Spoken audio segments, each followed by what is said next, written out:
ایک زمانے میں ایمبر نامی ایک نوجوان لڑکی تھی جو ایک چھوٹے سے گاؤں میں رہتی تھی۔ ایمبر اور ان کی فیملی بہت غریب تھی اور اپنی ضروریات پوری کرنے کے لیے جدوجہد کر رہی تھی۔ ایک دن جب ایمبر اپنے گاؤں کے قریب جنگل میں چہل قدمی کر رہی تھی تو انہیں ایک چمکتا ہوا پتھر نظر آیا۔ اس کی خوبصورتی سے متاثر ہو کر اس نے اسے اٹھایا اور دیکھا کہ اندر سے ایک چمک نکل رہی ہے۔ اسے معلوم نہیں تھا کہ اسے ایک جادوئی پتھر مل گیا ہے۔ جیسے ہی ایمبر نے پتھر کو اپنے ہاتھوں میں پکڑا تو اسے توانائی اور امید کا احساس محسوس ہوا۔ وہ اپنے خاندان کے لیے ایک بہترین زندگی کی خواہش مند تھی جہاں انہیں اب اپنی بنیادی ضروریات کے بارے میں فکر کرنے کی ضرورت نہیں ہوگی۔ اس کی حیرت کی بات یہ تھی کہ اس کی خواہش پوری ہونے لگی۔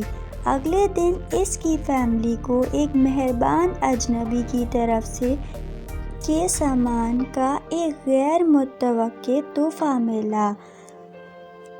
ایمبر کو احساس ہوا کہ جادوئی پتھر اس کی خواہشات کو پورا کرنے کی طاقت رکھتا ہے۔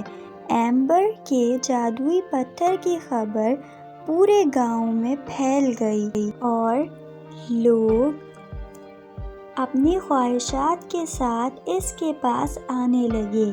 ایمبر نے اس پتھر کو اپنے پڑوسیوں کی مدد کے لیے استعمال کیا، خوشی اور مسرت پیدا کی۔ تاہم جیسے جیسے وقت گزرتا گیا، ایمبر کو احساس ہونے لگا کہ پتھر کا حقیقی جادو خواہشات کو پورا کرنے میں نہیں ہے بلکہ اس مہربانی اور ہمدردی میں ہے جو اس نے لوگوں کی حوصلہ افزائی کی ہے۔ اس نے پتھر کی طاقت کو ایک کمیونٹی گارڈن کے لیے استعمال کرنے کا فیصلہ کیا جہاں ہر کوئی اکٹھا ہو سکتا ہے اور اپنا کھانا اگا سکتا ہے۔ باغ گاؤں میں اتحاد اور محبت کی علامت بن گیا۔ ایمبر کی کہانی دور دور تک پھیل گئی اور آس پاس کے گاؤں سے لوگ اس کے جادوئی باغ کو دیکھنے آئے۔ ان کی بے عرضی سے متاثر ہو کر انہوں نے اپنے کمیونٹی گارڈن شروع کیے جس سے مثبت اور کثرت کا اثر پیدا ہوا اور اس طرح ایمبر کی زندگی ایک غریب لڑکی کی زندگی سے سب کے لیے امید اور ترغیب کی کرن بن گئی۔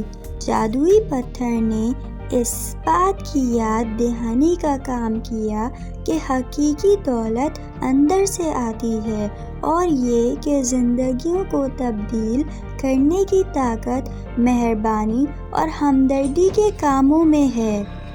ایمبر کا گاؤں پھلا پھولا اور اس کے جادوئی پتھر کی وراثت آنے والی نسلوں تک زندہ رہے گی۔